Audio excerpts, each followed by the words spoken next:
नमस्कार दोस्तों, रिजल्ट अडुसाला के वीकली करंट अफेयर में आपका स्वागत है। आज हम देखने वाले हैं मार्च महीने में मनाए गए दिवस की। तो मार्च 2022 में कौन-कौन से दिवस मनाए गए इसकी चर्चा हम करते हैं। तो चलते हैं, आपको घटते क्रम में देखते हैं। सबसे पहले बात करते हैं 24 मार्च को। तो 24 मार्च को क्या-क्या मनाया गया था? 24 मार्च को आपको विश्व टीबी दिवस मनाया गया।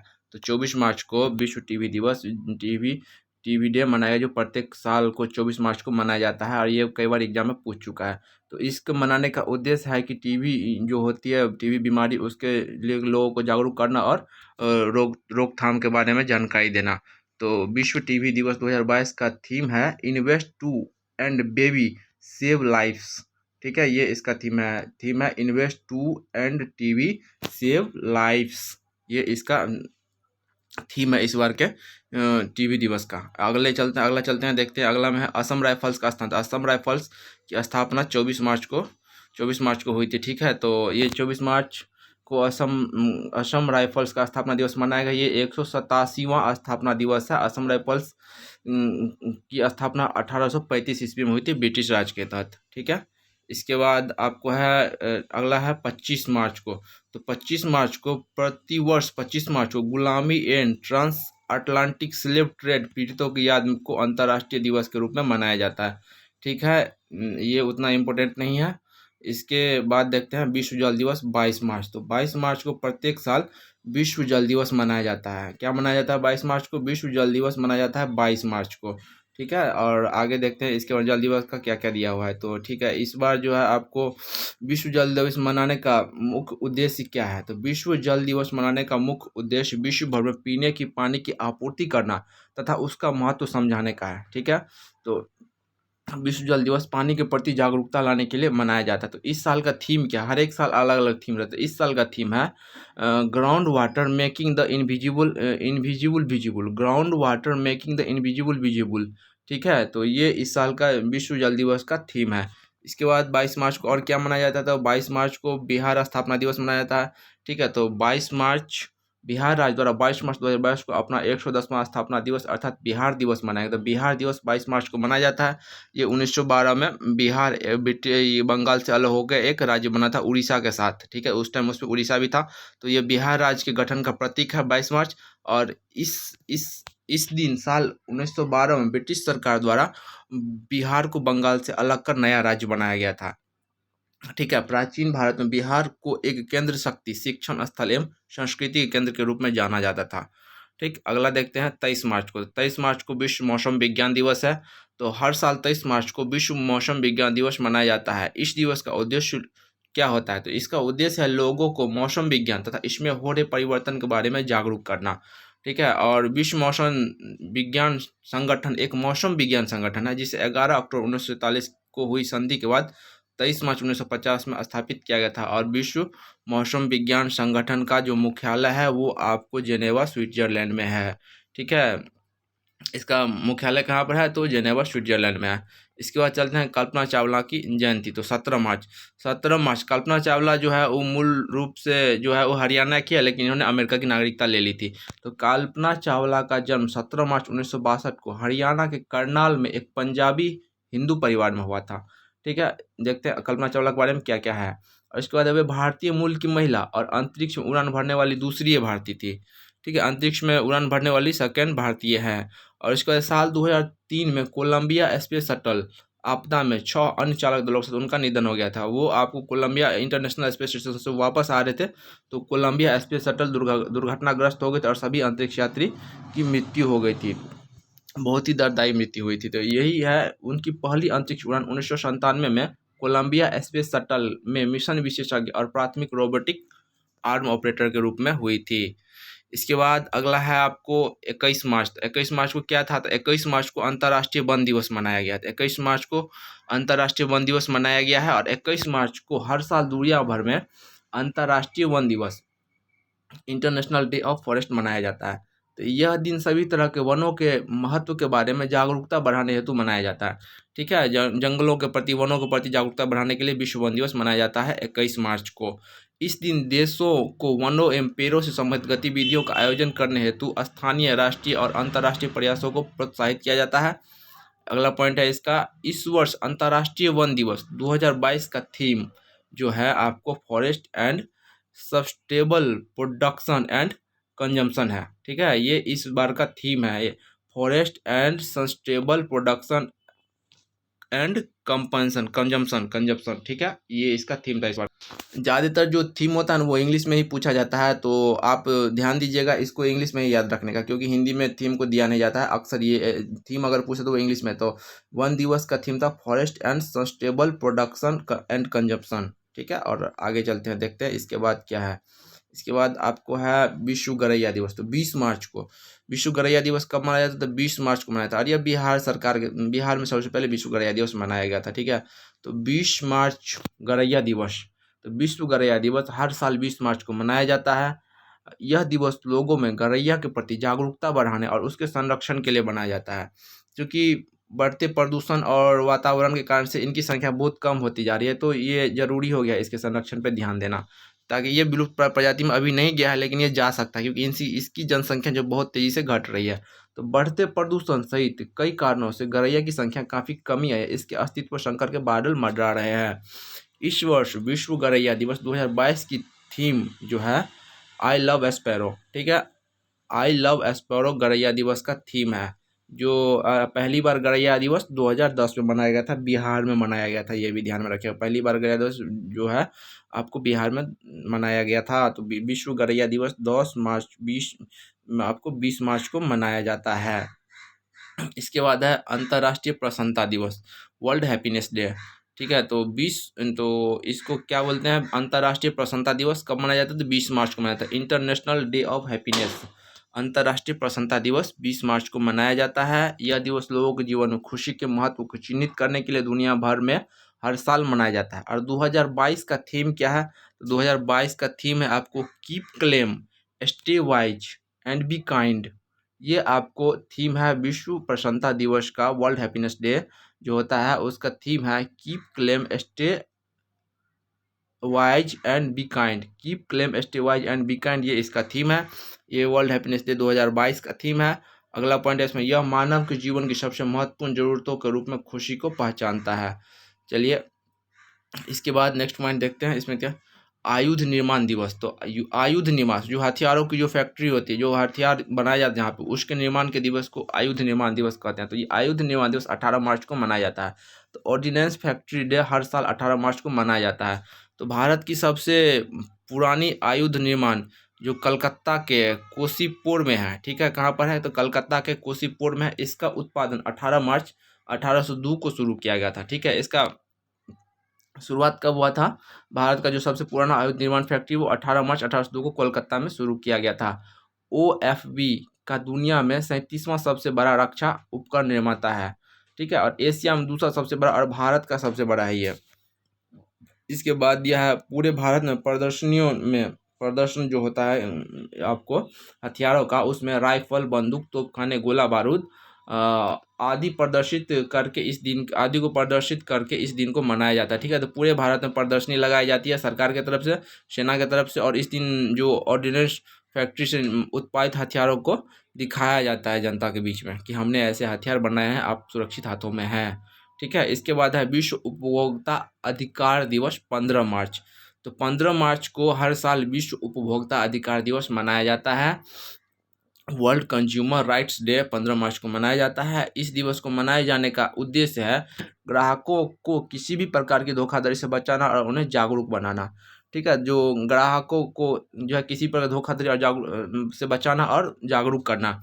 इसके बाद है विश्व में पहली बार भूतपूर्व अमेरिकी राष्ट्रपति जॉन एंड कैनेडी द्वारा 15 मार्च 1983 को अंतर्राष्ट्रीय उपभोक्ता दिवस मनाया गया है था।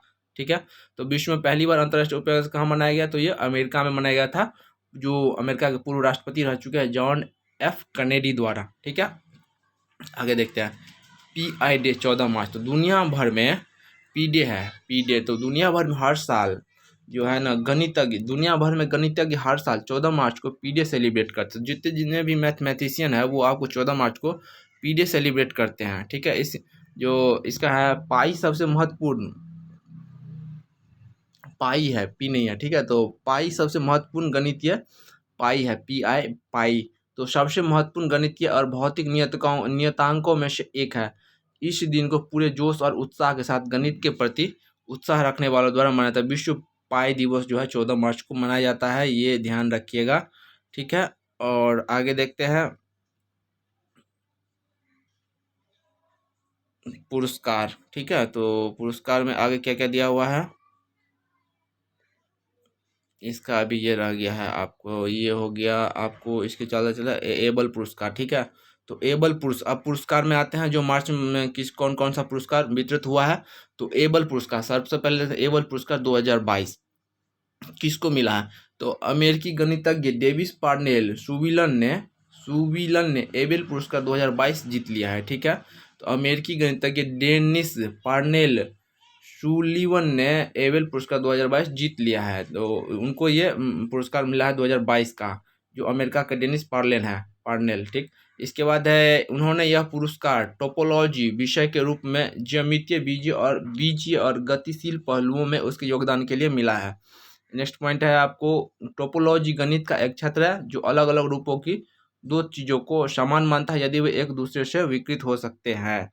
इसके बाद नेक्स्ट पॉइंट है, एबल पुरस्कार पहली बार 2003 में एक फ्रांसीसी गणितज्ञ जीन पियरे सेरे को बीज गणित ज्यामितीय टोपोलॉजी और संख्या सिद्धांत में उसके योगदान के लिए दिया गया था।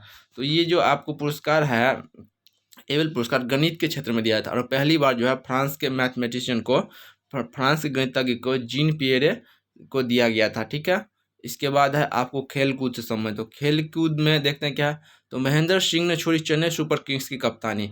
तो अभी आईपीएल स्टार्ट हुआ है 2 दिन पहले। ठीक है, आज आईपीएल का तीसरा डे है। तो इंडियन प्रीमियर लीग आईपीएल 2022 के शुरू होने के ठीक पहले महेंद्र सिंह धोनी ने चेन्नई सुपर किंग्स की कप्तानी छोड़ने का फैसला किया था। इस बार महेंद्र सिंह धोनी कप्तानी नहीं कर रहे हैं, हालांकि कल उन्होंने 49 रन बनाए हुए थे। इसके बाद महेंद्र सिंह धोनी की जगह अब रविंद्र जडेजा सीएसके कप्तान। तो महेंद्र सिंह धोनी सीएसके के जो नए कप्तान है चेन्नई सुपर किंग्स के, वो है आपको रविंद्र जडेजा। और धोनी साल 2008 में लीग की स्थापना के बाद से सीएसके के कप्तान है। तो मतलब वो लगातार अभी आपको 14 सालों से सीएसके के कप्तान रहे हैं, 14 सालों तक रहे हैं, और इन्होंने इस बार अपना इस्तीफा दे दिया है। और कप्तानी, धोनी की कप्तानी में सीएसके ने 4 बार आईपीएल का खिताब अपने नाम किया था। तो अभी तक धोनी आईपीएल में 4 बार सीएसके को आईपीएल जितवा चुके हैं। 4 बार इन्होंने आईपीएल जीता है अपने कप्तानी में। चेन्नई सुपर किंग्स 4 बार जीत चुकी है। और चेन्नई ने साल 2010, 11, 18 और 2021 में आईपीएल ट्रॉफी अपने नाम की थी। तो 2010, 11, 18 और 21 की ट्रॉफी आईपीएल में चेन्नई सुपर किंग्स ने जीता है। इसके बाद है स्टीव स्मिथ, क्रिकेट में सबसे तेज 8000 रन पूरे करने वाले खिलाड़ी। तो क्रिकेट में 8000 रन सबसे तेज गति से बनाने वाले खिलाड़ी बने हैं आपको स्टीव स्मिथ। तो स्टीव स्मिथ आपको कप्तान, ऑस्ट्रेलिया के टेस्ट के उप कप्तान है स्टीव स्मिथ। टेस्ट के इवेंट सबसे तेज 8000 रन पूरे करने वाले खिलाड़ी बने हैं, पहले खिलाड़ी बने हैं। ठीक है, और इसके बाद नेक्स्ट इसका दिया हुआ है, उन्होंने सबसे तेज 8000 रन बनाने के मामले में श्रीलंका के कप्तान कुमार संगकारा को छोड़ दिया है।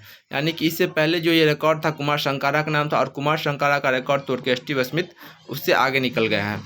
नेक्स्ट है आपको, स्टीव स्मिथ ने लाहौर टेस्ट की दूसरी पारी में हसन अली की गेंद पर चौका लगाकर यह मुकाम हासिल किया है। तो उन्होंने लाहौर टेस्ट की दूसरी पारी में हसन अली के गेंद पर यह चौका लगाकर मुकाम हासिल किया। इसके बाद आपको है बायजूस बना फीफा विश्व कप 2022 का स्पॉन्सर। तो बायजूस जो है फीफा विश्व कप 2022 का स्पॉन्सर बना था। भारतीय मूल की कंपनी बायजूस ने फीफा 2000 कप की स्पॉन्सरशिप हासिल कर ली है। और ये फीफा 2022 कहाँ पे हो रहा है, तो ये आपको कतर में हो रहा था। कतर में होने वाले विश्व कप के लिए बायजूस को आधिकारिक तौर पर स्पॉन्सर चुना गया है। और कतर में होने वाले फीफा विश्व कप के प्रायोजक बनने के साथ ही बायजूस भारत की पहली कंपनी बन गई है। तो बायजूस एकमात्र कंपनी है जिन्होंने फीफा विश्व कप का प्रायोजक बना है। ठीक है, इससे पहले किसी भी भारतीय कंपनी ने फीफा में इन्वेस्ट नहीं किया था। ठीक, इसके बाद अगला देखते हैं आपको नेक्स्ट पॉइंट। इसके साथ ही बायजूस जो है फीफा विश्व कप को पूरी दुनिया में स्पॉन्सर करने वाली एडटेक ब्रांड बन गई है। ठीक है, अगला है आपको, वर्ल्ड कप के साथ जुड़ने के साथ बायजूस युवाओं को शिक्षा से जुड़े कंटेंट भी देगी। तो ये आपको पता है, इसका एडवर्टाइज बराबर आते रहता है। शाहरुख खान इसका प्रचार करते हैं। और ऑस्ट्रेलिया आईसीसी महिला विश्व कप 2022 सेमीफाइनल में, तो ऑस्ट्रेलिया आईसीसी महिला विश्व कप 2022 के सेमीफाइनल में कौन गया है? तो ऑस्ट्रेलिया गया है। ठीक है, आईसीसी महिला विश्व कप में 2022 में ऑस्ट्रेलिया सेमीफाइनल में गया है। तो आईसीसी महिला विश्व कप 2022 में ऑस्ट्रेलिया ने बांग्लादेश को हरा दिया है। इसी के साथ ही लीग स्टेज पर अपने सारे मुकाबले जीतते हुए सेमीफाइनल में एंट्री कर ली है। नेक्स्ट पॉइंट है, ऑस्ट्रेलिया से हार के बाद बांग्लादेश को अपना अगला और आखिरी मैच अब इंग्लैंड में खेल रहा है। ये मुकाबला 27 मार्च को खेला जाएगा। तो आगे देखते हैं, ये एसएल बार्टी ने संन्यास ले लिया। तो विश्व की नंबर 1 महिला टेनिस खिलाड़ी एसएल बार्टी ने मात्र 25 साल की उम्र में टेनिस से संन्यास लेकर पूरी दुनिया को चौंका दिया है। तो एसएल बार्टी जो है लगातार 114 हफ्तों तक WTA रैंकिंग में नंबर 1 खिलाड़ी रही है। एसएल बार्टी के नाम पर 3 ग्रैंड स्लैम भी जीते हुए हैं। उन्होंने साल 2019 में फ्रेंच ओपन, 2021 में विंबलडन, और ये इंपॉर्टेंट हो जाता है इसके लिए कि 2021 में विंबलडन और उसी साल ऑस्ट्रेलियन ओपन का खिताब, 2021 में विंबलडन कप और ऑस्ट्रेलियन ओपन का खिताब एसएल बार्टी ने जीता है और ये अभी संन्यास ले चुकी है। तो ये एक इम्पोर्टेंट पॉइंट है इसमें कि उन्होंने एसएल बार्टी ने साल 2019 में फ्रेंच ओपन, साल 2021 में विंबलडन तथा उसी साल मतलब ऑस्ट्रेलिया ओपन खिताब, ये 3 खिताब उन्होंने अपने नाम कर चुके 2019 से 2022 के बीच में। जबकि 2021 में ये 2 कप जीत चुके, विंबलडन कप और ऑस्ट्रेलियन ओपन का खिताब जीत चुकी है।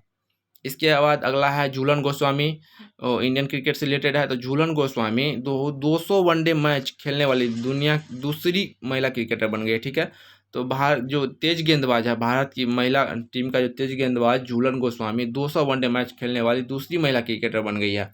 19 मार्च 2022 को ऑस्ट्रेलिया के खिलाफ मैच में उतरने के साथ ही 39 वर्षीय झूलन ने यह उपलब्धि हासिल की। इसके बाद भारतीय महिला कप्तान मिताली राज 200 वनडे मैच खेलने वाली पहली महिला क्रिकेटर है और अब तक वह 230 मैच खेल चुकी है। तो एकमात्र खिलाड़ी मिताली राज है जो दुनिया में सबसे ज़्यादा वनडे मैच खेली है महिलाओं के क्षेत्र में। ठीक है, इसके बाद है बीसीसीआई के सचिव जय शाह का कार्यकाल। था ये अमित शाह जी के पुत्र हैं जय शाह। बीसीसीआई सचिव जय शाह का एशिया क्रिकेट काउंसिलिंग के अध्यक्ष के तौर पर कार्यकाल बढ़ा दिया गया है और 2024 तक एसीसी के अध्यक्ष बने रहेंगे। ठीक है, तो एशियाई क्रिकेट परिषद जो एशियन क्रिकेट काउंसिल है एसीसी, उनके अध्यक्ष बने हैं। इनका कार्यकाल 2024 तक के लिए बढ़ा दिया गया है 1 साल के लिए। और कोलंबो में एसीसी की सालाना होने वाली बैठक में यह फैसला कहाँ लिया गया? तो कोलंबो में लिया गया, श्रीलंका में। इसके बाद है जैसा 2021 में इस पद पर नियुक्त हुए थे, तो पिछले साल 2021 में उनको इस पद पर नियुक्त किया गया था एशियन क्रिकेट में। इसके बाद है ICC player of the month. तो ये सब मायने नहीं रखता है, इसको चलिए इसको स्किप करते हैं, प्लेयर ऑफ द मंथ ये सब इतना इम्पोर्टेंट नहीं है। इसके बाद है आपको भारत ने श्रीलंका को हराया। तो अभी भारत ने बेंगलुरु में खेले गए दूसरे और आखिरी टेस्ट में श्रीलंका को 238 रनों से हरा दिया। ठीक है, भारत ने श्रीलंका का T20 सीरीज के बाद टेस्ट सीरीज में भी क्लीन स्वीप कर दिया। भारतीय टीम ने घरेलू मैदान पर लगातार 15वीं टेस्ट सीरीज जीती है। इसके बाद है टीम इंडिया पिछली बार घरेलू टेस्ट सीरीज नवंबर 2022 में इंग्लैंड के खिलाफ हारी थी। ठीक है, इसके बाद आपका नेक्स्ट है Faf du Plessis Royal Challengers Bangalore के कप्तान बने हैं। तो रॉयल चैलेंज बेंगलोर के कप्तान किस समय से डुप्लेसिस बने हैं। हालांकि पहले विराट कोहली कप्तानी करते थे लेकिन आज तक कुछ कमाल कर नहीं पाए विराट कोहली। तो रॉयल चैलेंजर्स बेंगलोर ने दक्षिण अफ्रीका के फॉक डुप्लेसिस को टीम का नया कप्तान बनाया है। ये विराट कोहली की जगह लेंगे। डुप्लेसिस आरसीबी के 7वें कप्तान होंगे। तो डुप्लेसिस से पहले Rahul Dravid, Kevin Pietersen, Anil Kumble, William लिटोरी, विराट कोहली और शेन वाटसन ने टीम की कप्तानी की है। इतने लोग हैं जो आपको आरसीबी के लिए कप्तान रह चुके हैं। ठीक है, जिसमें कि प्रमुख नाम Rahul Dravid, Kevin Pietersen, Anil Kumble, Daniel Vettori, Virat Kohli, Shane Watson, ये सब है जो आरसीबी के लिए कप्तानी किए हैं। इसके बाद है ऋषभ पंत ने लगाया सबसे तेज अर्धशतक। तो युवा खिलाड़ी हैं ऋषभ पंत। भारतीय विकेट कीपर बल्लेबाज ऋषभ पंत ने बेंगलोर पिंक बॉल टेस्ट में भारत बनाम श्रीलंका के दौरान इतिहास रच दिया है। इन्होंने सबसे तेज अर्धशतक 28 गेंद में और दूसरे सबसे तेज रन बनाने वाले भारतीय खिलाड़ी बन गए हैं। इससे पहले ये रिकॉर्ड कपिल देव के पास था जब उन्होंने साल 1982 में कराची में पाकिस्तान के खिलाफ 30 गेंदों में अर्धशतक बनाया था। इसके बाद नेक्स्ट पॉइंट है आपको, भारत की तरफ से तीसरे नंबर पर शार्दुल ठाकुर हैं। ये तीसरे नंबर पर खेलते हैं। इन्होंने साल 2021 में ओवल मैदान पर इंग्लैंड के खिलाफ 31 गेंदों पर ये अर्धशतक बनाए हुए थे। ठीक है, इसके बाद चलते हैं अंतर्राष्ट्रीय नियुक्ति। और हाल फिलहाल में कौन कौन सी नियुक्ति हुई है ये देखते हैं। तो आशीष झा, ये मधुबनी बिहार के हैं। तो हाल ही में अमेरिका में रहने वाले भारतीय मूल के चिकित्सक आशीष झा को व्हाइट हाउस का नया कोविड-19 प्रतिक्रिया समन्वयक व्यक्त किया है। ये आप ध्यान दीजिएगा, ये बिहार के हैं और बिहार के मधुबनी जिले के हैं। ठीक है, और आशीष झा अमेरिका के एक प्रमुख संक्रामक रोग विशेषज्ञ हैं। और क्या दिया हुआ है इनके बारे में, विशेषज्ञ हैं और ब्राउन यूनिवर्सिटी ऑफ स्कूल के पब्लिक हेल्थ के डीन है ये। तो ये ब्राउन यूनिवर्सिटी के स्कूल ऑफ पब्लिक हेल्थ के डीन है। इन्होंने इबोला वायरस पर काम किया है और साल 2014 में पश्चिम अफ्रीका में इस बीमारी के प्रकोप से निपटने हेतु एक पैनल के सह अध्यक्ष के रूप में कार्य किया है। और आशीष झा का जन्म 1970 में बिहार में हुआ और बिहार के मधुबनी जिले में हुआ है, ये भी ध्यान रखिएगा। इसके बाद है देवाशीष पांडा। तो देवाशीष पांडा को 3 साल के कार्यकाल के लिए भारतीय नियामक और विकास प्राधिकरण IRDAI के अध्यक्ष के रूप में नियुक्त किया गया है। ठीक है, तो ये आपको चलते हैं फिर से। ईडी के नए अध्यक्ष बनाए गए हैं देवाशीष पांडे, तो देवाशीष पांडा जी हैं। इसके बाद है वित्त मंत्रालय में सचिव के रूप में 2 साल की सेवा के बाद पांडा ने 31 जनवरी 2022 को इस्तीफा दे दिया था। ये जनवरी 2022 में इस्तीफा दे दिए थे। इसके बाद है 21 मई 2021 में पद खाली होने के 10 महीने बाद पांडा जी को ईडी के अध्यक्ष नियुक्त किया गया था। ठीक है, इसके बाद देखते हैं SK सीकरी। सुप्रीम कोर्ट ने SK सीकरी को उच्चाधिकार प्राप्त समिति के अध्यक्ष के रूप में नामित किया है, जो पूरे हिमालय घाटी पर चारधाम परियोजना के संचयी और स्वतंत्र प्रभाव का आकलन करेंगी। साल 2022 में प्रोफेसर रवि चोपड़ा को सुप्रीम कोर्ट द्वारा उच्चाधिकार प्राप्त समिति के अध्यक्ष के रूप में नियुक्त किया गया था। तो प्रोफेसर रवि चोपड़ा ने जनवरी में इस्तीफा दे दिया था। प्रोफेसर रवि चोपड़ा के इस्तीफा के बाद पद खाली था और उनके स्थान पर अब AK सीकरी को अध्यक्ष के रूप में नियुक्त किया गया है। इसके बाद है N चंद्रशेखरन। तो टाटा सन्स के चेयरमैन N चंद्रशेखरन को एयर इंडिया का चेयरमैन नियुक्त किया गया है। तो टाटा सन्स के जो चेयरमैन है N चंद्रशेखरन, उनको एयर इंडिया का नया आपको चेयरमैन नियुक्त किया गया है। तो एयर इंडिया की बोर्ड की बैठक में चंद्रशेखरन की नियुक्ति के इनके प्रस्ताव पे काफ़ी विवाद भी हुआ था। इनसे पहले जो बनाए गए थे उस पर प्रस्ताव को मंजूरी दे दी गई है। इसके बाद है जनरल इंश्योरेंस कॉरपोरेशन ने, जनरल इंश्योरेंस कॉरपोरेशन के पूर्व CMD अलायंस जो है आपको अलायंस गी आपको तो जनरल इंश्योरेंस कॉरपोरेशन के पूर्व CMD अलायंस G वर्डियन और हिंदुस्तान यूनिलीवर के चेयरमैन संजीव मेहता को बोर्ड में स्वतंत्र निर्देशक के तौर पर शामिल किया जाएगा। इन दोनों व्यक्तियों को बोर्ड के स्वतंत्र चेयरमैन ग्रुप में शामिल किया जाएगा। इसके बाद है प्रदीप कुमार रावत। तो प्रदीप कुमार रावत जो है आपको चीन में भारत के नए राजदूत बने हैं। तो चीन में भारत के नए राजदूत प्रदीप कुमार रावत ने 14 मार्च 2022 को पदभार संभाल लिया। रावत से पहले राजदूत विक्रम मिस्त्री, इससे पहले जो चीन में राजदूत थे वो विक्रम मिस्त्री थे और मिस्त्री को उपराष्ट्रीय सुरक्षा समिति में नियुक्त किया गया है। इनको जो अजीत डोभाल के साथ इनको लगाया गया है। राष्ट्रीय सुरक्षा सलाहकार अजीत डोभाल है और उनके साथ जो मिस्त्री को है उपराष्ट्रीय सुरक्षा सलाहकार नियुक्त किया गया है। इससे पहले 1900 बैच के भारतीय विदेश सेवा का अधिकारी प्रदीप कुमार रावत नीदरलैंड में भारत के राजदूत के रूप में सेवाएं दे चुके हैं।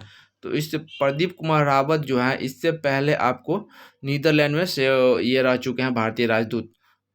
उन्होंने पहले हांगकांग और बीजिंग में भी इससे पहले हांगकांग बीजिंग में भी सेवाएं दी है और वह इंडोनेशिया और तिमोर लेस्ते में भारत के राजदूत ये इनका ये मुख्य जगह पर इनका जहाँ पोस्टिंग हुआ था ये दिया हुआ था। तो इसमें इम्पोर्टेंट चीज़ एक ही है कि 14 मार्च को चीन में नए राजदूत बनाए गए हैं और इन्होंने विक्रम मिस्त्री का स्थान लिया है और विक्रम मिस्त्री को जो है आपको राष्ट्रीय सुरक्षा समिति का उपाध्यक्ष नियुक्त किया गया है। ठीक है,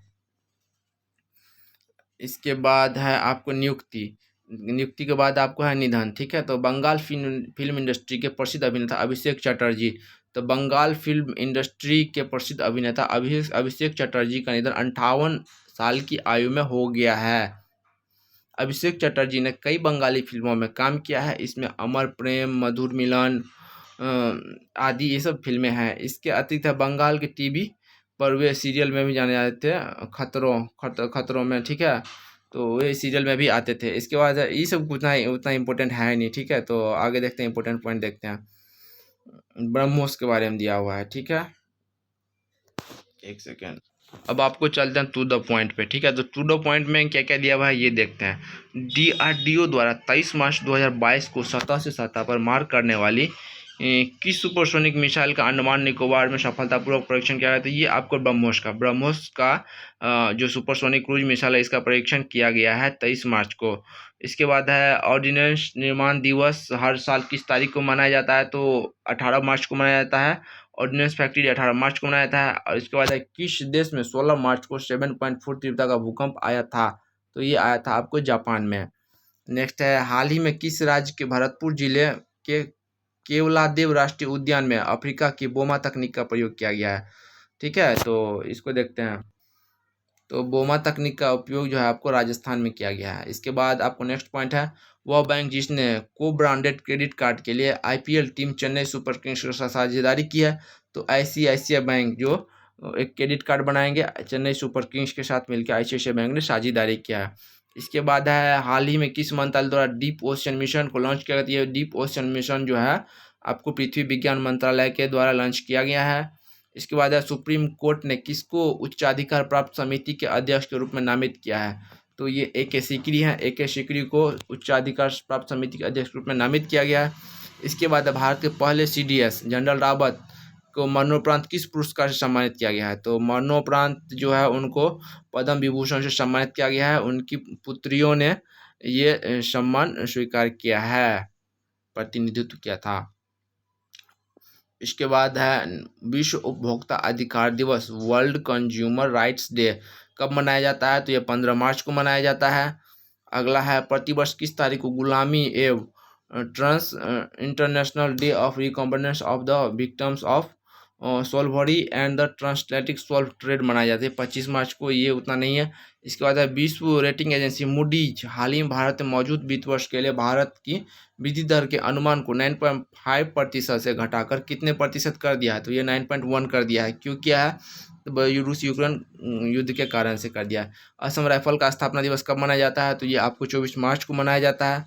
इसके बाद है आपको, भारत का पहला digital water data bank aquarium किस राज्य में लॉन्च किया गया है? तो ये आपको कर्नाटक में लॉन्च किया है। भारत का पहला digital water data bank aquarium आपको कर्नाटक में लॉन्च किया गया है। इसके बाद है, कैटरीन नोवाक किस देश की पहली महिला राष्ट्रपति के रूप में चुनी गई? तो हंगरी। ये बहुत ज़्यादा इंपॉर्टेंट है महिला सशक्तिकरण के लिए। कैटरीन नोवाक को किस देश की पहली महिला राष्ट्रपति के रूप में चुना गया? तो हंगरी, ठीक है। और हंगरी की राजधानी बुडापेस्ट है। इसके बाद है, हाल ही में प्रतिष्ठित मिस वर्ल्ड 2021 का खिताब किसने जीता है? तो कैलोरीना बिलास्कोवा, ये आपको मिस वर्ल्ड 2021 बनी है। इसके बाद है, देवाशीष पांडा को कितने साल के कार्यकाल के लिए भारतीय बीमा नियामक और विकास प्राधिकरण IRDAI के नए अध्यक्ष के रूप में नियुक्त किया गया है? तो 3 साल के लिए देवाशीष पांडा को ईडी के 3 साल के लिए उनका अध्यक्ष नियुक्त किया गया है। इसके बाद है, चेन्नई सुपर किंग्स के नए कप्तान कौन है? तो रविंद्र जडेजा चेन्नई सुपर किंग्स के नए कप्तान हैं। फिर आपको है, हाल ही में अमेरिका में रहने वाले भारतीय मूल के किस चिकित्सक को व्हाइट हाउस का नया कोविड-19 प्रतिक्रिया समन्वयक नियुक्त किया? आशीष झा मधुबनी जिले के हैं, बिहार के। इसके बाद है, वन पर्यावरण जलवायु परिवर्तन मंत्रालय ने देश की कितनी प्रमुख नदियों के कायाकल्प के लिए परियोजना की घोषणा की? तो 13। तो वन पर्यावरण जलवायु मंत्रालय ने देश के कितने प्रमुख नदियों के कायाकल्प परियोजना? तो ये 13 नदियों के लिए। नेक्स्ट है आपको, विश्व गौरैया दिवस कब मनाया जाता है? तो 20 मार्च को मनाया जाता है। इसके बाद आपको है, प्रधानमंत्री नरेंद्र मोदी ने दिल्ली में जापानी प्रधानमंत्री फुमियो किशिदा, नाम याद रखिएगा, फूमियो किशिदा के साथ संयुक्त बयान जारी करते हुए कहा है कि जापान अगले 5 वर्षों में भारत में अपने निवेश लक्ष्य को बढ़ाकर कितने लाख करोड़ रुपए कर देगा? तो 3.2 लाख करोड़ रुपए का वो निवेश करेगा भारत में विकास परियोजनाओं को आगे बढ़ाने के लिए। इसके बाद है, फिल्म इंडस्ट्री के किस प्रसिद्ध अभिनेता का हाल ही में निधन हो गया? तो अभिषेक चटर्जी का, ये बंगाल से थे। इसके बाद है आपको किस देश ने वर्ष 2021 में अपनी संचयी स्थापित क्षमता को रिकॉर्ड 10 गीगावाट सौर ऊर्जा वृद्धि की है, तो ये भारत। इसके बाद है आईसीसी ने भारत के किस स्टार बल्लेबाज को फरवरी 2022 के लिए ICC player of the month घोषित? श्रेयस अय्यर। किस मंत्रालय द्वारा जेंडर संवाद तकनीक संस्करण का आयोजन किया गया? तो ग्रामीण विकास मंत्रालय के द्वारा किया गया है। हाल ही में किस राज्य की विधानसभा पेपरलेस कार्य प्रणाली को अपनाने वाली ई विद्या एप्लीकेशन कार्यक्रम को लागू कर देश की पहली राज्यसभा बन गई है? तो ये आपको नागालैंड है। इसके बाद किस राज्य सरकार ने सुषमा स्वराज पुरस्कार की घोषणा की? तो हरियाणा। नेक्स्ट में सुषमा स्वराज पुरस्कार हरियाणा को दिया जाएगा। नेक्स्ट, हाल ही में किस देश द्वारा यूक्रेन के लिए 800 मिलियन अमेरिकी डॉलर की सैन्य सहायता की घोषणा की? तो अमेरिका। नेक्स्ट देखते हैं, चीन में भारत के किस नवनियुक्त राजदूत ने अपना पदभार ग्रहण किया? तो प्रदीप कुमार रावत चीन में भारत के नए राजदूत बने हैं। अमेरिका ने हाल ही में किस देश के लिए सभी तेल और गैस आयात पर प्रतिबंध लगा दिया है? तो रूस पे लगाया अमेरिका ने। हालांकि यूरोपीय देशों ने नहीं लगाया है, सिर्फ अमेरिका ने ही लगाया है। नेक्स्ट है, किस राज्य द्वारा 22 मार्च 2022 को 110वां स्थापना दिवस मनाया गया? तो वो आपको बिहार है। बिहार का 110वां स्थापना दिवस मनाया गया है। विश्व बैंक के किस राज्य में गरीब और कमजोर समूहों को सामाजिक सुरक्षा सेवाओं तक पहुंचाने में मदद करने के प्रयासों का समर्थन करने हेतु 125 मिलियन डॉलर के लोन की पेशकश की है? तो ये आंसर है आपका पश्चिम बंगाल। नेक्स्ट है, बीसीसीआई सचिव जय शाह का एशियन क्रिकेट काउंसिल के अध्यक्ष के तौर पर कार्यकाल बढ़ा दिया गया है और वे अब कब तक एसीसी के अध्यक्ष बने रहेंगे? तो ये 2 साल 2024 तक बने रहेंगे। इनका कार्यकाल 3 साल बढ़ाया गया है, ठीक है। तो ये अब 2024 तक रहेंगे। इसके बाद है, ऑस्ट्रेलिया के किस खिलाड़ी ने टेस्ट क्रिकेट के इतिहास में सबसे तेज 8000 रन बनाने वाले खिलाड़ी बन गए हैं? तो स्टीव स्मिथ सबसे कम समय में 8000 रन बनाने वाले विश्व के पहले खिलाड़ी बन गए हैं। इसके बाद नेक्स्ट देखते हैं, हाल ही में रूस द्वारा यूक्रेन पर अतिक्रमण के बाद किस देश ने रूस पर प्रौद्योगिकी के हस्तांतरण और रूसी बैंकों पर प्रतिबंध लगा दिया? तो ये आपको अमेरिका ने लगाया रूस पर प्रतिबंध। अमेरिका लगातार रूस पर प्रतिबंध लगा रहा है। केंद्र सरकार ने फैसला लेते हुए हाल ही में मार्च 2020 में से निलंबित 5 वर्षीय ई पर्यटक वीजा किन देशों के नागरिकों हेतु तत्काल प्रभाव से बहाल कर दिया गया है? तो ये आपको टूरिस्ट वीजा 156 देशों के लिए अब बहाल कर दिया गया है। कोविड-19 की वजह से ये रुका हुआ था। नेक्स्ट है, आपको हर साल अंतर्राष्ट्रीय वन दिवस इंटरनेशनल डे किस दिन मनाया जाता है? तो 21 मार्च को मनाया जाता है। अंतर्राष्ट्रीय वन दिवस 21 मार्च को मनाया जाता है। नेक्स्ट देखते हैं, भारत ने दूतावास को यूक्रेन से किस देश में अस्थायी रूप से स्थानांतरित किया है? तो आपको पोलैंड ले गया। अभी यूक्रेन में युद्ध चल रहा है, तो यूक्रेन से हटा के अपने दूतावास को पोलैंड में स्थानांतरित कर दिया गया है। नेक्स्ट है, किस राज्य ने पहली बार अपनी वार्षिक वित्तीय योजना के हिस्से के रूप में बाल बजट पेश किया? तो बाल बजट पेश किया है मध्य प्रदेश ने।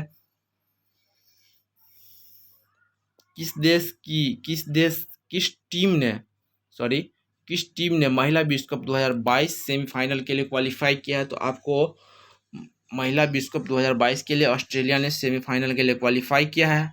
रिलायंस रिटेल ने बिग बाजार की जगह अब किसे लॉन्च करने की घोषणा की? रिलायंस रिटेल जो बिग बाजार की जगह अब स्मार्ट बाजार बनाने जा रहे हैं, ये खुद का अपना, ठीक है। नेक्स्ट है, किस भारतीय महिला तेज गेंदबाज 200 रन वनडे मैच खेलने वाले दूसरी महिला क्रिकेटर बन गई? तो झूलन गोस्वामी जो है आपको 200 वनडे खेलने वाली पहली महिला बन गई है, दूसरी महिला बन गई है, और पहली महिला आपको भारत की मिताली राज है, ठीक है। इसके बाद आपको नेक्स्ट है, हाल ही में किस देश ने यूक्रेन के साथ जारी संघर्ष में पहली बार हाइपरसोनिक मिसाइल का इस्तेमाल किया? तो रूस ने। तो कौन से हाइपरसोनिक मिसाइल का इस्तेमाल किया? तो आपको किंजल हाइपरसोनिक मिसाइल का इस्तेमाल। किंजल हाइपरसोनिक मिसाइल का स्पीड आपको 5 मैक है, और रूस का एक और हाइपरसोनिक मिसाइल है जिरकॉन, और जिरकॉन हाइपरसोनिक मिसाइल का स्पीड आपको 8 मैक है, ठीक है। नेक्स्ट देखते हैं, नेक्स्ट है, किस देश के प्रसिद्ध गणितज्ञ डेनिस पार्लिन शुब्लिन ने एबेल पुरस्कार 2022 जीता है? तो ये आपको अमेरिका ने जीता है। इसके बाद है, अंतर्राष्ट्रीय प्रसन्नता दिवस का थीम क्या है? तो keep calm stay wise and be kind, ये अंतर्राष्ट्रीय प्रसन्नता दिवस का थीम है। इंटरनेशनल डे ऑफ हैप्पीनेस का थीम जो है keep calm stay wise and be kind. Kalpana Chawla की जयंती कब मनाई जाती है? तो ये 17 मार्च को मनाई जाती है। भारत का इक्विटी बाजार पहली बार पूंजीकरण के मामले में दुनिया के कितने स्थान पर पहुंच गया? तो ये आपको दुनिया में 5वें स्थान पर पहुंच गया है। तो पंजाब के नए मुख्यमंत्री कौन बने हैं? तो भगवंत मान सिंह पंजाब के नए मुख्यमंत्री बने हैं पंजाब के। नेक्स्ट है, भारत के किस देश के खिलाफ खेली जा रही टेस्ट सीरीज के दूसरे टेस्ट में 238 रनों से जीत दर्ज करके घर में लगातार 15वीं टेस्ट सीरीज जीत ली है? तो ये आपको श्रीलंका है। नेक्स्ट आपको विश्व जल दिवस किस दिन मनाया जाता है? तो विश्व जल दिवस 22 मार्च को मनाया जाता है और 22 मार्च को बिहार दिवस भी मनाया जाता है। क्लाउड सेवाओं को मजबूत करने में जुटी गूगल ने कितने अरब डॉलर सौदे में साइबर सुरक्षा कंपनी मेरिएंट का अधिग्रहण किया? तो 5.4 अरब डॉलर में आपको साइबर सुरक्षा कंपनी मेरिएंट का अधिग्रहण गूगल ने किया है। इसके बाद है, वर्ल्ड एयर क्वालिटी रिपोर्ट के अनुसार विश्व की सबसे प्रदूषित देश कौन सा है? तो वो आपको बांग्लादेश है।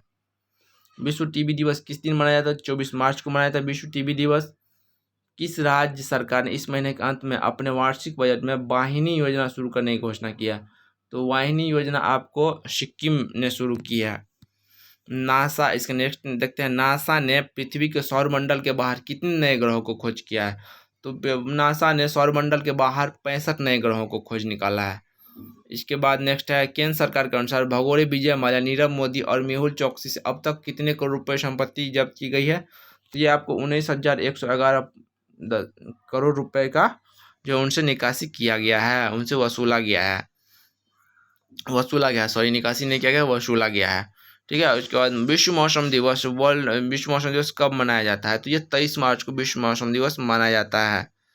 नेक्स्ट देखते हैं, ऑस्ट्रेलिया और किस देश ने 7 साल से अधिक समय पहले पूर्वी यूक्रेन में मलेशियाई एयरलाइंस विमान MH17 को मार गिराने में रूस की कथित भूमिका को लेकर के रूस के खिलाफ कानूनी कार्रवाई का फैसला किया? तो ये आपको नीदरलैंड है। इसके बाद है, टेस्ट क्रिकेट में कपिल देव का रिकॉर्ड तोड़कर 28 गेंद पर अर्धशतक लगाने वाले पहले भारतीय खिलाड़ी कौन बन गए? तो ऋषभ पंत बन गए हैं। हाल ही में भारत और किस देश के 6 समझौतों पर हस्ताक्षर किया गया? तो जापान, भारत और जापान के बीच 6 समझौतों पर हस्ताक्षर किया गया है। ठीक है, ये ध्यान रखिएगा इस बात को, ये इंपॉर्टेंट फैक्ट है। इसके बाद है, 1987 में ग्राफिक्स इंटरचेंज फॉर्मेट जीफ बनाने वाले किस व्यक्ति का 74 वर्ष में उम्र में निधन हो गया? तो आपको स्टीफन व्हिलवाइट। इसके बाद नेक्स्ट है, ऑस्ट्रेलिया के टेस्ट के उप कप्तान स्टीव स्मिथ टेस्ट क्रिकेट के